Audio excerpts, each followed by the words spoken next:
Okay, I guess we can begin. So, ladies and gentlemen, first let me say, welcome to Stockholm, welcome to the 2014 World Water Week, and welcome to our side event, aptly titled, Water Diplomacy, Harnessing Foreign Policy for Conflict Prevention and Regional Integration. My name is Carrie Schneider, and I work for SIWI in the Transboundary Waters Management Department. I will be your facilitator, part master of ceremonies, part Sherpa. So for the duration of this event, I will respond to any of those titles. But launching right into it, so water diplomacy by name may be a relatively modern convention, but the discourse, diplomatic discourse over shared waters resources is ancient history. And we're excited to advance this conversation today. I think it's an important conversation to be had at this point in time, given the precarious nature of expected water availability in the coming years in light of increased climate variability, in light of population growth, and tensions over shared waters are destabilizing, period. As such, water diplomacy will only become more important as we search for peaceful solutions in water-related conflict prevention, sustainable resource development and investments, and in the promotion of regional integration. So putting together this agenda today, I've been privileged to be a part of the design team, but it has been a truly group effort. And I would like to take this opportunity to thank our co-organizer, Adelphi, and our co-conveners, the Stimson Center, the Water Diplomacy Consortium, and the German Federal Foreign Office. Together, we've assembled an expert panel who will help kickstart what we hope will be an interactive conversation surrounding the role of water diplomacy, the way that water diplomacy is approached by different foreign policy makers, and hopefully a discussion surrounding the needs of foreign policy makers in translating sound foreign policy into better and more effective water policy. I'd like to point out at this time that our discussion today will be framed by a new publication from Adelphi entitled The Rise of Hydro Diplomacy, Strengthening Foreign Policy for Transboundary Waters. It looks like there are hard copies available in the room. There are hard copies available in the Adelphi booth, and also online in the resource section of the online program. You can find a link. So I will allow Benjamin Pohl from Adelphi to set the stage and introduce this publication. But first, I hope you'll join me in welcoming to the stage our panel speakers. Aaron Salzberg. Aaron is the Special Coordinator for Water Resources in the Bureau of Oceans, Environment, and Science Affairs at the United States Department of State in Washington, D.C. Please come. Perhaps we can just save applause for the very end. They're all worthy participants here. Next we have Heinrich Tolkien, who is the head of division for climate and environmental diplomacy and sustainable economy at the Federal Foreign Office in Germany. Okay. Can't wait. We have Benjamin Pohl, who is a senior project manager for Adelphi and a co-author of the publication that we're using to frame this discussion. And we also have Mr. Fyodor Klimchuk, who is the deputy head of the United Nations Regional Center for Preventative Diplomacy for Central Asia. Welcome. Last but not least, the panel discussion will be moderated by Therese Humander Magnusson, who is the director of the Transboundary Water Management Department at SIWI. So together, this group of people have years of experience in the field of water diplomacy, and we're excited to pick up any trends and strategic insights that we can from them. But we also hope to have an interactive session. So I hope as the speakers are speaking and answering questions, that you are thinking of responses to the same questions, or perhaps questions that you would like to answer, or interventions to be raised within this presentation, and so that we can have a really interactive discussion. Otherwise, things will devolve sophomoric stunts. We may have to have the panelists do an ice bucket challenge or something like that. So there's heads shaking right now, absolutely not. So please engage in discussion and enjoy yourselves. Right now I'd like to welcome Dr. Benjamin Pohl, who will set the stage and introduce the adelphi publication. Please. Thanks, Kerry. Is the microphone? Yes. No, it's working.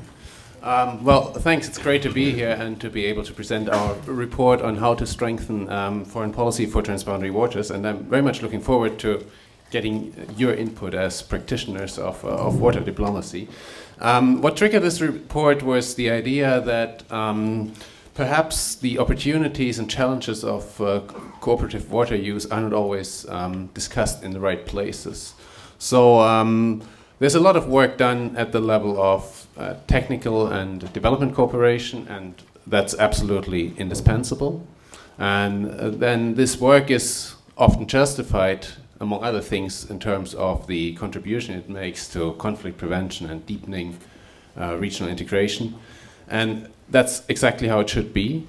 But in practice, the technical work does not automatically add up to political cooperation. And that's where you need a political impetus, and that's where we think, as the authors, that foreign policymakers need to come in, and because they have the mandate and the contacts and the political capital to help push a political agenda of transboundary cooperation.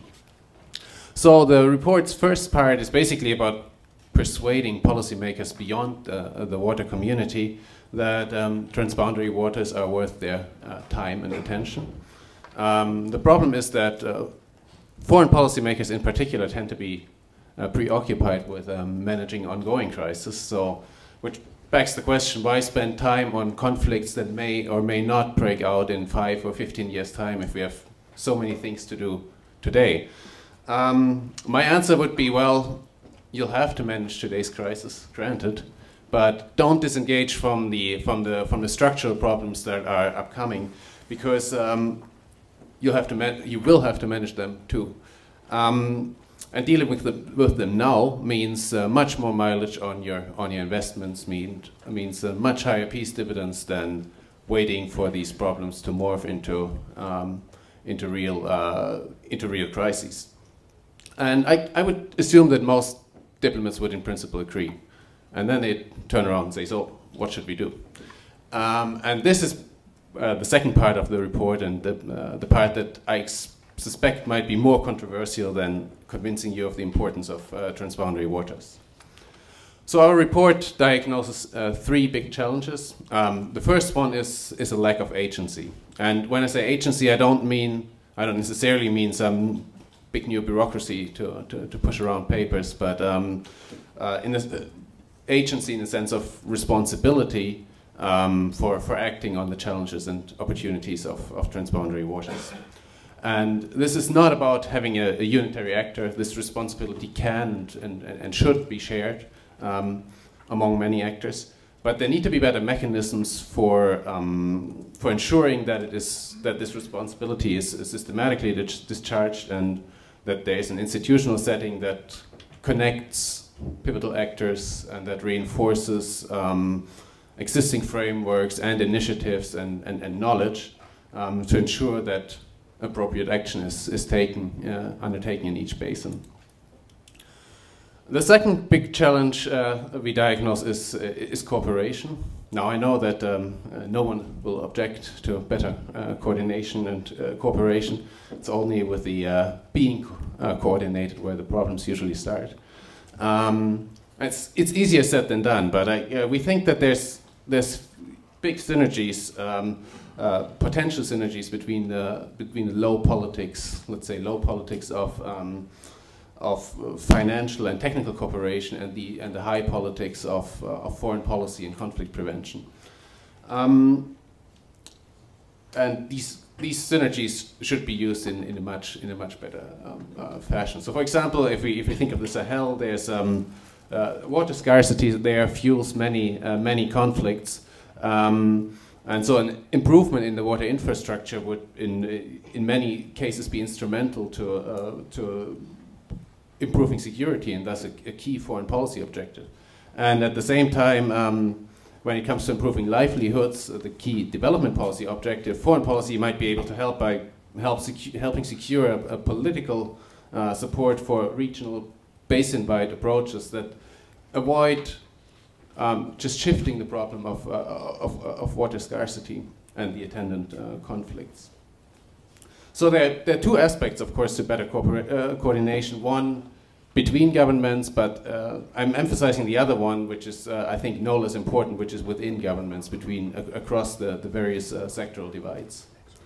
And then the third challenge relates to to developing the human and institutional capacities that will enable authorities in transboundary basins to confidently engage in cooperative ventures, and that will enable external actors to effectively support them. In many ways, this is sort of the easy bit, but at the same time, it's a necessary precondition for a more ambitious political agenda. So, in a way, our report provides for two levels of ambition. There are some things in terms of training and capacity building that are easy to do and that are sort of no-regret policies, but for making a big splash, the international community will also have to tackle the lack of agency and the lack of systematic responsibility that makes for less than systematic efforts at the global level. And that's it on my part, as by way of introduction. And as I said, I'm very much looking forward to hearing what the practitioners of water security think about this. Thank you.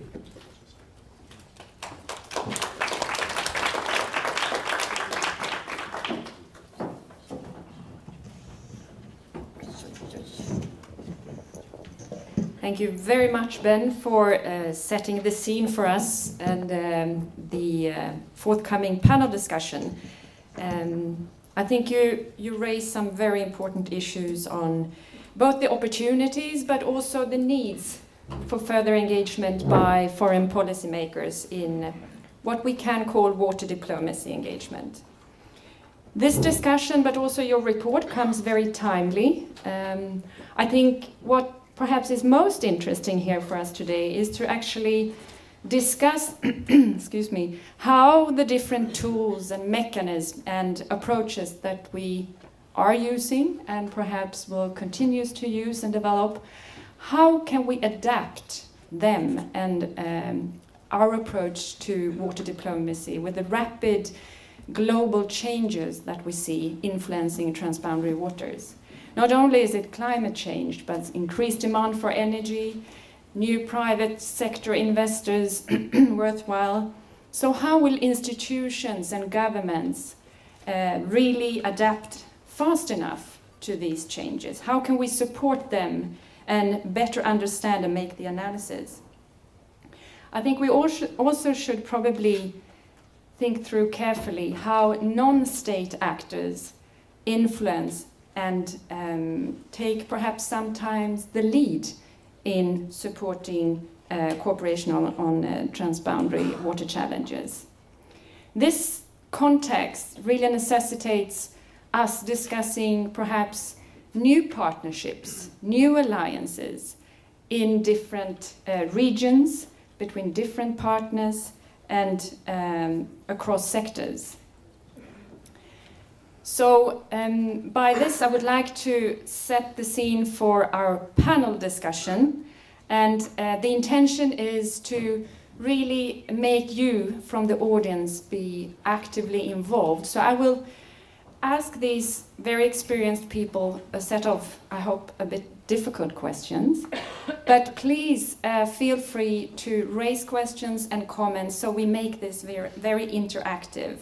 Because not only need we to discuss context-specific solutions, but perhaps also how do we, as I said, adopt them to be flexible enough to adapt to changing preconditions. So what can we learn from each other? So I'll start off with you, Aaron, please. With your experience from many parts of the world, facilitating dialogue with governments and riparians, sometimes you have probably come to a situation where diplomacy stalls or fails. So from a US government perspective, do you employ alternative mechanisms when this is the case, and which can then contribute to and complement different approaches to water diplomacy?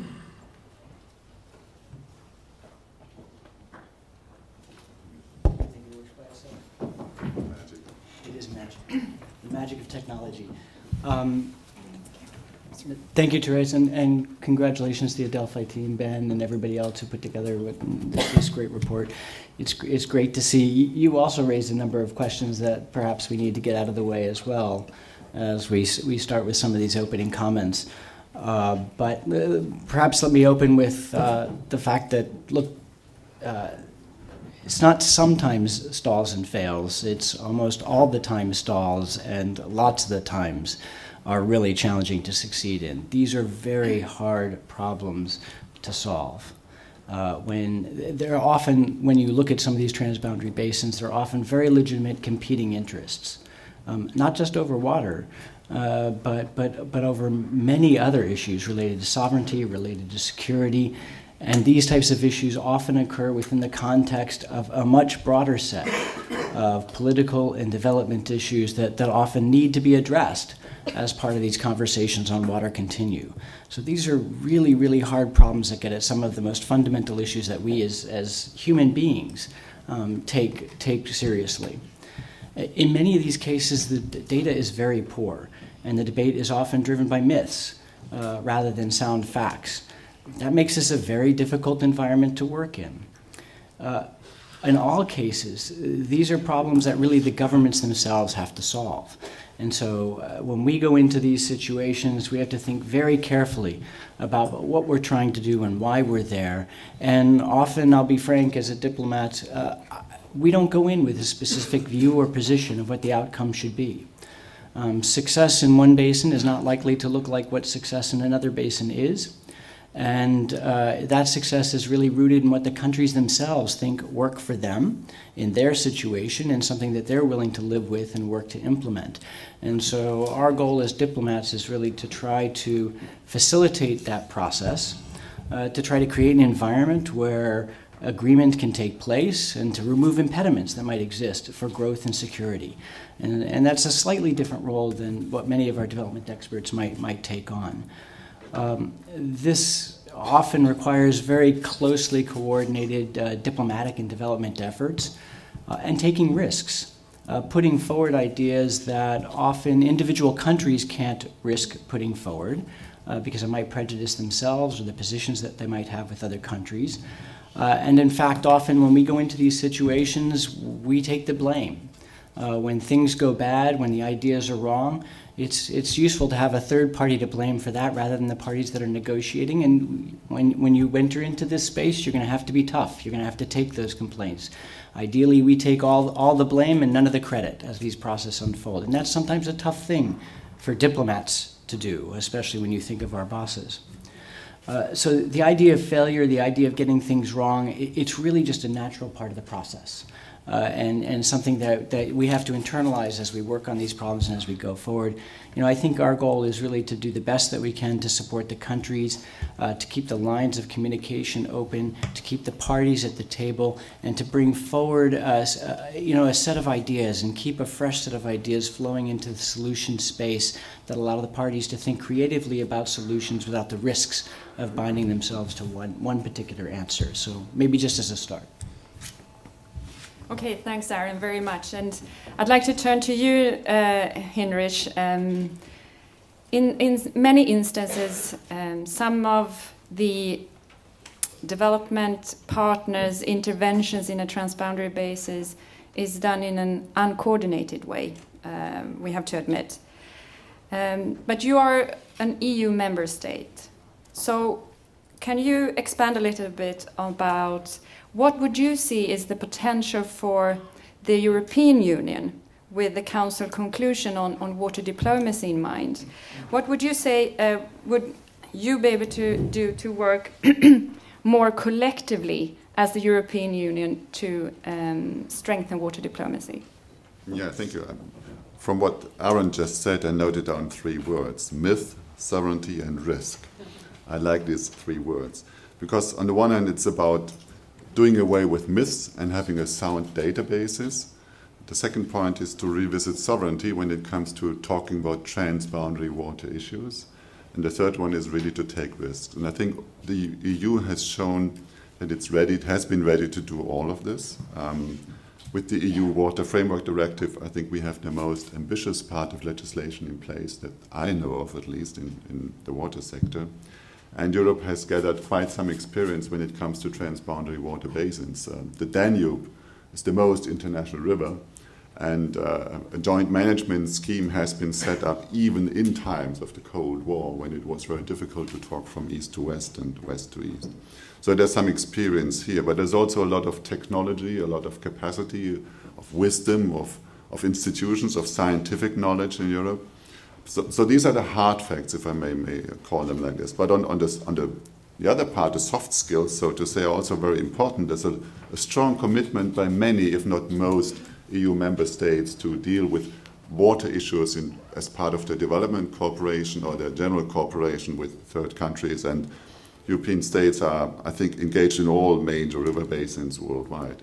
There's also a growing commitment from the EU side, and we're looking at Alexandros Yannis, and EU foreign ministers have shown a strong interest by agreeing on Council conclusions in July 2013 on joint water diplomacy, and they made a very strong point that they are very interested and focused on looking at specific river basins and to find out what the EU as an institution can contribute to help bring about changes and progress. But I think the most important part may be that the EU and the EU member states are known to act as honest brokers. We do not go into a region with a specific set of own interests trying to, let's say, grab energy, water, or what have you, but people, institutions, countries go out there to really mediate solutions to come to basin-wide approaches and basin-wide results. I think this is most important because otherwise you come into a conflict of interest, which we may discuss perhaps later. Thank you very much. And building on the European context and the regional security issues that we are experiencing right now with Ukraine and so forth, let me turn to you, Fyodor, and with your expertise from Central Asia. The linkages between transboundary water and energy is quite obvious in the region where you have most experience. So how would you say that water diplomacy extend beyond the water sector in Central Asia? And how are different priorities balanced in this context?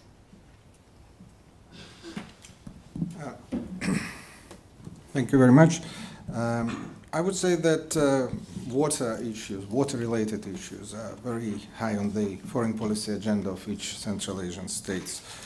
Those issues directly, as it was pointed out already by previous speakers, directly affect the security of individual states and the region as a whole.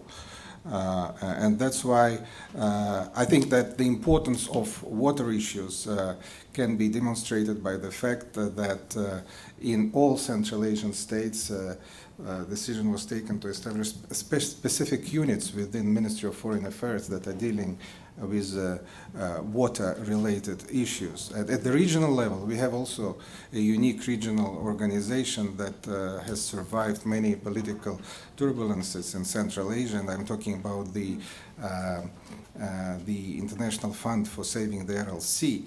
Many regional institutions have disappeared, but the fund is still there, thanks to the strong support from the Central Asian leaders themselves, who believe that this institution must continue.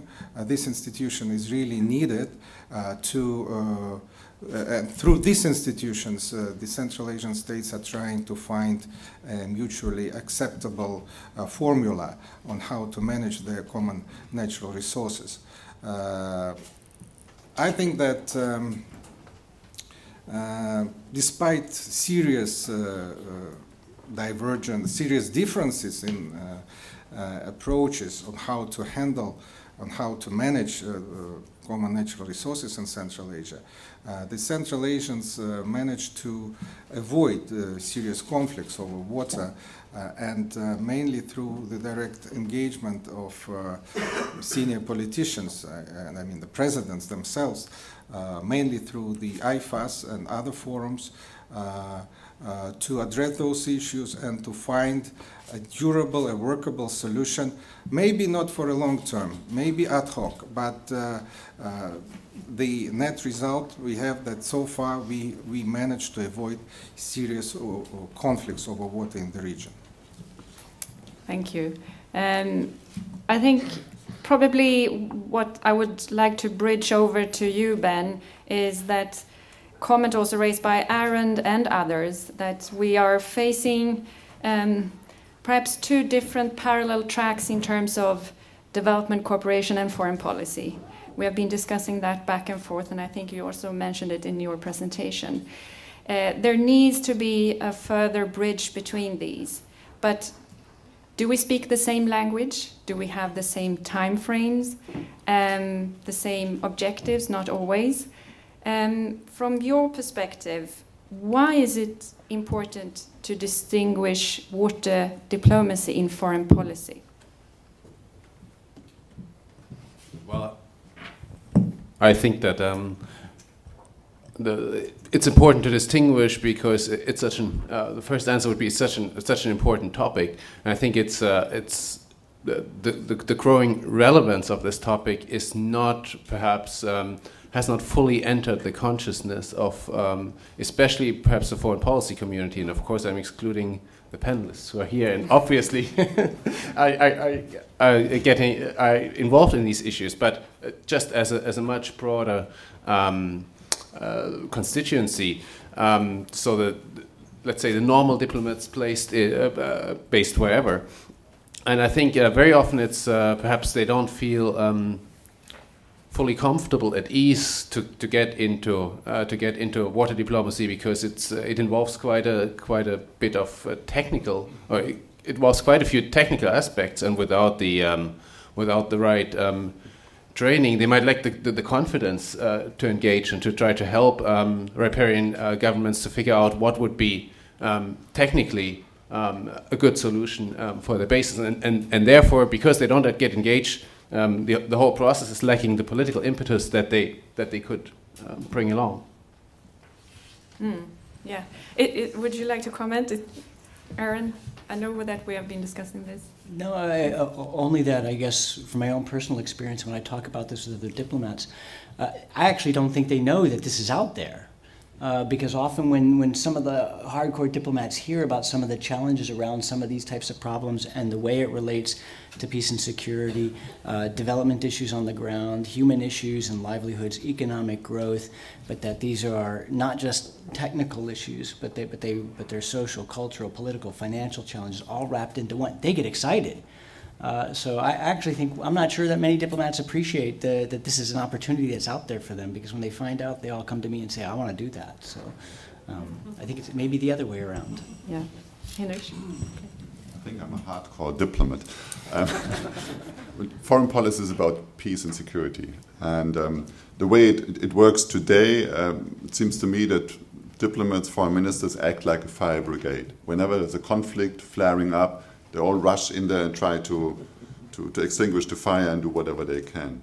But what we need to find out is we need to understand better that there's a close link between water and stability and fragility, and between water and security and insecurity or conflict. perhaps we should think about a Nexus 2.0. It's not only about water, energy, food, but it's also about water, peace, stability, fragility. They all go together. But the way I see it today, we have a short-term agenda on foreign policy constellations in fora, and it's very difficult to work on mid-term or long-term issues. There's just not enough room available. Perhaps we need a fundamental shift of paradigms, that we look into the future and work more on a preventive basis. We all talk about being preventive, but it's hard to be done if you have this resource constraint. I think that's right. Yes, fascinating. Would you like to add something to that, Aaron? No, I think only that, but also the time process that's often involved in solving these particular challenges is challenging within the way our foreign services are often structured, and that this can take 5, 10, 15 years in finding individuals who can commit or even sustain that type of a diplomatic engagement or vision over that time period. Very challenging for our institutions. Exactly. I think the time horizon is very, very important in water diplomacy, because not only does our government's priorities change, but also the preconditions in the riparian states that we're supporting and facilitating processes. Now it's time for you in the audience to make comments, raise questions, to have them answer or at least develop and elaborate on responses to what are the instruments, what lessons can be learned, and so forth. So please, feel free to raise questions and comments. Gentleman over there. We'll take 2 questions, 3 questions to start with. Does it work? Yeah. My name is Jos Timmerman. I work with Altera Wageningen University in the Netherlands. Basically, water diplomacy, I think, is rather a top-down approach. And in my experience, I've seen that it's very important for countries to really work together on a technical level to really get to know each other better and to start cooperation. Basically, the question I would like to ask to the panelists is, shouldn't we have more a push towards cooperation? Like, for instance, the EU Water Framework Directive is largely focusing on national policies and pushing a bit towards international policies, but not too much. And for instance, UNFCCC has the National Adaptation Plans of Action and not the Basin Adaptation Plans for Action. So, thank you. Thank you. We have one question here, and then to the right. My question really follows on the last one. Tony Coleman from the University Sanglia Tyndall Centre. I wonder whether the panel would like to express what they feel about the fact that so far the Committee of the Parties, the UNFCCC, have not really seen water as being part of, if you like, the key planning going forward 20, 50 years ahead, and what impact climate change will have on the transboundary waters. And there was a great attempt in Durban to get this on the agenda at the COP there. Do the panel think that this will be on the agenda for the big Paris negotiations? And if not, why not? Thank you very much. And the last question for now. One more question over here, please. Yes, hello. You touched a little bit on national sovereignty and so on, and where I come from, Eastern Africa, or where I'm working now, it's a trend of more sovereignty. They want less involvement in political issues by foreign countries, which is understandable in many ways. But I wonder how you deal with that. I mean, it's more difficult to come in, and I think we have to be very careful not to provide the answers, but to facilitate. But is that something you feel generally all over, that it's difficult to come in as a facilitator? I'm also, another question, wondering, what do you think, could we use our national defense more in this, helping in these negotiations? Because they have a lot of other expertise in security issues that might be interesting. I think yesterday I heard from someone that the Kenyan National Defense College was used to train on water diplomacy. I think this is quite interesting approaches to use that other kind of expertise that maybe also provide this more long-term perspective on security issues. Thank you. Thank you very much. So I will direct some questions. Fedor, you would like to start? Yeah, I would like to answer this first question about cooperation. Cooperation, of course, is key to solve challenges the countries are facing right now, especially in such a region like Central Asia. But for cooperation, we need, of course, political will. And if we don't have political will, it's very difficult to develop and to strengthen cooperation between the countries.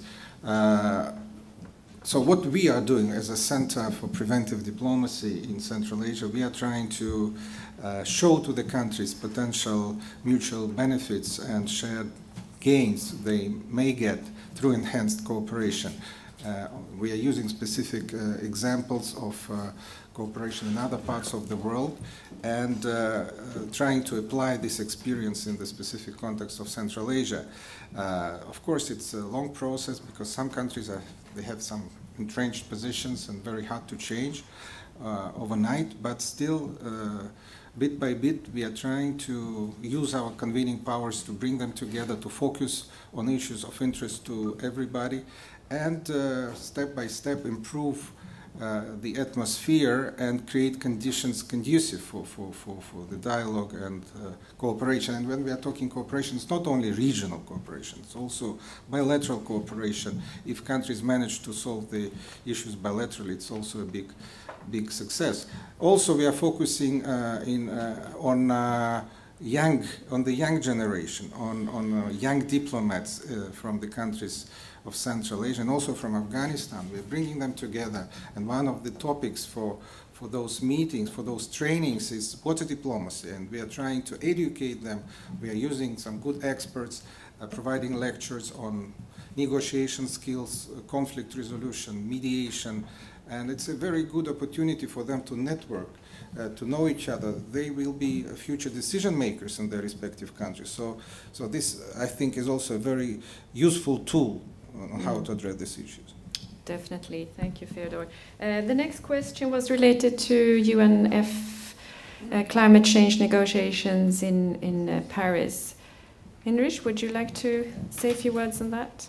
Yeah, I can say I'm not a specialist for the UNFCCC negotiations, but if you look at what they have on their plate, it's a vast challenge. They're talking about mitigation, talking about climate financing, adaptation, and so forth.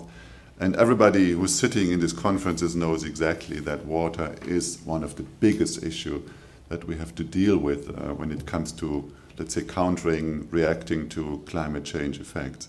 However, I think what's planned for next year to come to a global, universally binding agreement for climate protection that sets a clear, let's say, path towards staying below the 2-degree threshold, this is of overriding importance. And I'm not aware of any discussion of putting this on the agenda.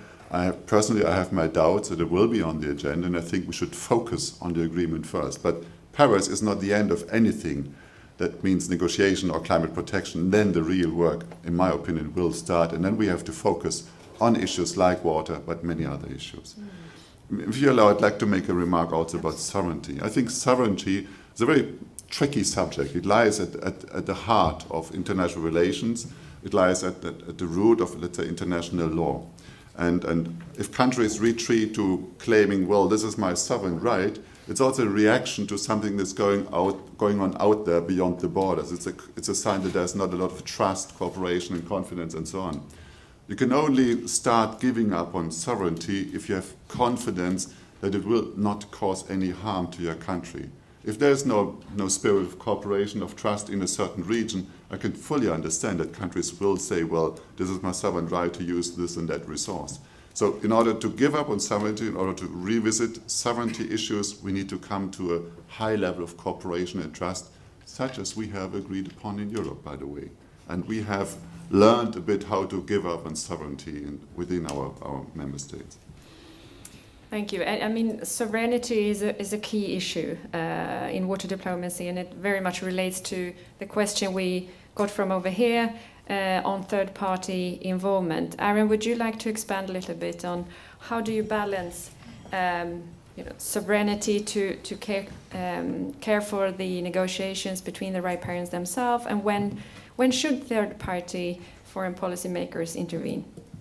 It's true that without that high degree of trust, the countries won't give up these sovereign issues. And again, we're accountable to the people within our countries and to defend their interests. But sometimes there are opportunities to put together arrangements that that help not only establish, let's say, build an environment of trust, but establish relationships through multiple channels that give a greater sense of security of the relationship between the two countries. And it's part of the reason why I think it's good to see not just water people involved in this discussion, because I do think if we can talk about some of these issues within the broader context of political and military challenges and other regional cooperation areas related to development, that can be an important way of providing some of these bridges and some additional security, so to speak. I think Maria's question's, exactly right. I mean, you know my rule. I'm a big fan of not going where I'm not invited. Our work is hard enough than to try to go into countries where you're not welcome. And again, the countries themselves really need to lead these processes and take ownership of these processes. I'm very fortunate as a diplomat who often has to go off and represent my government in certain positions. This is an issue where our job really is to help be as supportive as possible to the governments who are trying to solve a very difficult problem. And that support can take lots of different ways. It may be that we can talk to them about different technologies they can use to actually put in place to monitor and keep an agreement in place. It may be different legal arrangements that we've used in our experiences internally. We have 50 states. We've got a lot of complicated water issues, or with our neighbors. It may be that we can talk about different financial mechanisms. It may be that we can be helpful in putting together a consortium of partners, either donor partners or other type of development partners that can help give them the support that they need on a range of issues that would allow them to come to a deal. So I think there are a lot of different things that we might bring to the table that would have appeal to countries who are trying to work through that kind of a process. Sometimes there's also value in just having an extra body in the room. Maybe a body who's not saying anything, but we all have this experience. We get in an argument with our significant other. Try having that same argument with somebody else in the room. That argument fundamentally changes. You now become much more accountable to the words that you say, the words that you use, and the discussion changes, the focus changes. So sometimes there's actual real value in just somebody else being in the room, even though they don't say a word. So I think there's something to that. The idea of getting the defense community involved,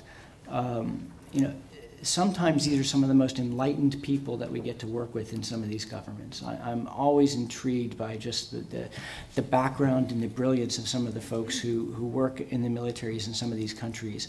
And some of them also have a very strong voice in their national policy making processes. So educating them about these issues, the connections of these issues to their core interests, and even in some cases where they have exceptional diplomatic skills, getting them involved in some of these situations I think could be beneficial. But make sure it doesn't backfire. Well, with all diplomats. Ben, would you also like to expand on the last questions on balancing third-party involvement from your policy perspective? Yeah, I think Aaron raised all the important points, so it's a bit difficult for me to add. Yes, I do think it's very important to sort of to respect that ownership of the riparian countries and to make sure that if you sometimes you might go somewhere where you're not perhaps fully invited yet because they don't know yet that they really wanted to invite you. If you can get that happening, then I think that's great. But in the end, you have to create that interest domestically, and perhaps one way around that is to try to sort of generate that interest within these countries by having by pursuing some track 2 diplomacy projects and sort of talking with think tanks in these countries and sort of, and wouldn't it be an idea to do ABC to just get a constituency that perhaps then gets you the invitation to this room? And I think the same goes for the question about the defense, about the military getting involved. I think having the military involved probably necessitates a certain level of trust between these countries. Otherwise, I cannot really say how that would add a lot, and there's indeed the risk that it backfires, although that risk applies to diplomacy just as much. It's important that this is then not understood as sort of a contribution to securitization or even militarization of the conflict, but as a way of perhaps where there already are confidence building mechanisms between the militaries. This might be a good topic to add on, because indeed the military often brings a lot of also of the technical expertise with it. So they might be more confident in sort of engaging in these discussions and in sort of seeing whether the solutions that might be on the table are solutions that they would agree with. Also bearing in mind that that context would then bring other variables to the discussion, of course, if defense and military are brought to the table. Aaron, would you like before? Only that I think that was a very good point. The process of building political will, of getting parties to the table in the first place, that's a somewhat different process than facilitating, let's say, an agreement on something. And I completely agree that there are a number of steps, and I think we're all very active people out here who do research and do analysis of some of the challenges and opportunities that exist within these basins for economic benefits and all sorts of other benefits and things like that. That helps build political will. But yes, we as donors, I think, invest in lots to improve the environment and help build an awareness around some of those issues that we think need to be solved. It's a very important point. Theodore, comment. Yeah. I believe that we may have a strong engagement of local stakeholders in the political process, in various discussions leading to a potential settlement. And this is based on our experience in Central Asia, when we have a combination of technical expertise and political facilitation. And I can give you an example of the UN's, because I'm representing the United Nations, UN's close cooperation with the World Bank in Central Asia on a variety of issues. And we have strong technical experts on the World Bank side, and the political role which is being played by the United Nations, the regional center. As a result, I think the engagement of the countries is there. Maybe we will face some problems later on, but I think for the time being, this cooperation and this partnership really works. Thank you very much.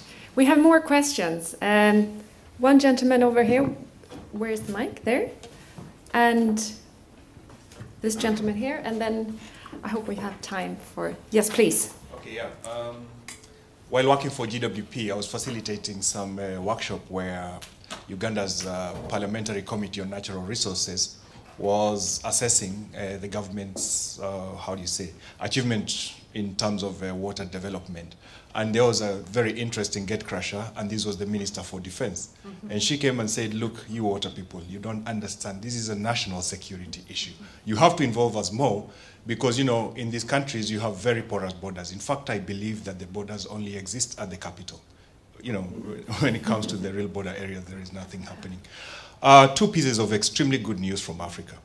After, many years of internal conflict in the Sudan, which was created by conflict over water between the different communities, Sudan has invested more than $200 million in small community schemes, rainwater harvesting, and so on, to diffuse potential crises created there.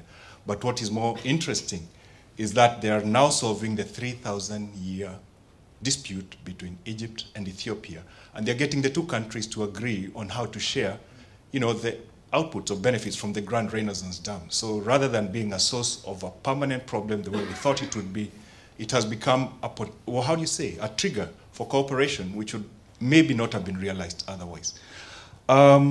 Maybe a pitch here. We have a conference in December 3rd to 5th under the auspices of IGAD. IGAD is the Intergovernmental Authority on Development, which brings together all the countries in the Greater Horn.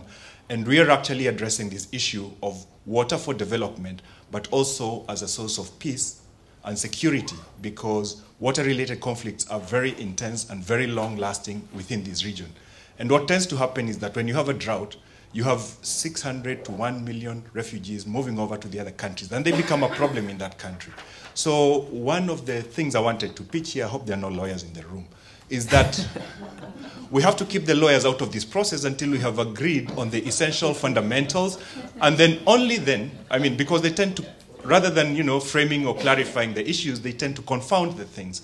And I'm afraid as engineers and, you know, other people who are interested in development, we tend to get stuck. So I don't know what your take is on that. And finally... Okay, and final. Okay. Yeah, what I was saying is that we also have to look at diplomacy, not just at the capitals, but how do we enable administrative entities at the, you know, at the border level to, how do we create capacity for them to engage with each other without having them to refer to the capitals, because by the time they refer to the capitals, a small crisis has, you know, conflagration. I mean, it has really created a huge dimension. Thank you very much. Thank you very much. And thank you. Simon Tho, my name is Simon Tho, sorry. Yes, thank you. There was one question over here. I'm not sure if you're a lawyer or not. It would be interesting. But please. David Mickle of the Stimson Center, not a lawyer, and a little bit unfair because I was able to have the pleasure of contributing to this report at the outset, so it's a little bit of a unfair on my part to be putting this question, but since we have the panelists, what I'd like to ask is about coordination between diplomatic efforts that as non-riparian countries become interested for various reasons in the water politics, the developments of key basins around the world. You can imagine situations where both the United States and the EU, as well as potentially other donors, other actors, could be interested in diplomatic initiatives. It's commonly known that amongst the development community, there are questions about how to coordinate development activities. How can we coordinate diplomatic activities to foster peace, security, and cooperation in transboundary basins? Thank you. Very relevant question. I just realized there are many more questions. We have 2 minutes to go. Rapid fire responses. Yes, Aaron, please. Thanks, Simon. It's a very good point. In fact, there are a couple of good examples where agreements between two countries fell apart because the central government didn't talk to the provincial government and the provincial leaders weren't on board. So we do have to think about how we start building capacity among provinces all over, you know, leaders at all levels on how to deal with these issues. It's a very good point. And on the coordination between, I think there's no question that we see in many basin organizations, you'll see a shadow, not a shadow, actually a very formal donor group that works to support that basin institution. And it's often through those types of platforms that we have some of those discussions. Full agreement. Just on the donor coordination, I think it's also crucial for those areas where there's not yet a proper basin organization, but where many donors or third parties are active. And Central Asia was mentioned earlier as an example. We have a fairly large project going on different layers there, and we always put a lot of emphasis on coordinating with other donors and other players in the region. I think this is key to sending out, let's say, messages that are aligned with themselves and pursue the same goals. And yeah, everything has been said. Thank you. Ben? Well, there's nothing much to add on my part. I won't answer to David's question because that would be a bit of a strange way of getting out of this. I thought it was very important the point you raised about the lower levels of government, because we have also quite a few examples also detailed in the report where we say, well, actually at the lower state level, this is creating problems for international cooperation, or put it the other way around, international cooperation cannot ignore these lower level interactions, because they might actually derail the entire effort, or a coordinated approach might even lead to conflict, because if it's not internally seen as legitimate at the lower level. Okay, thank you very much. Before giving room for Carrie to say a few final words, I think there are many issues yet to be discussed. We didn't have time to discuss, for example, the relationship between water diplomacy efforts and private sector, media. Please feel free to contact either of us after this panel debate, and I would like to thank you very much for your interesting responses, and thank you for all the questions.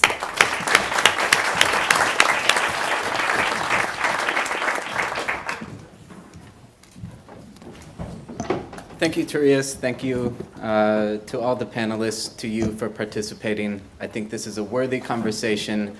It's a pity that we had only 1 hour to get into this, but as Therese mentioned, we will be available. I know Ben will be in the Adelphi booth, and we welcome an opportunity to continue this conversation directly with you, and we hope to be able to engage further on these issues. Final bit of housekeeping while I have a microphone and an audience. I just wanted to say again that there are copies of the report available. Beyond that, I've also been contacted by a number of individuals interested in participating in the World Water Forum next year in South Korea.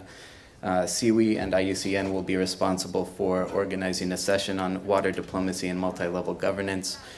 We hope to have some more information about the process and engaging in that forum as well in the coming weeks. So please get in touch with me directly if there's any questions related to that. And thank you all very much once again for coming. It's been a pleasure.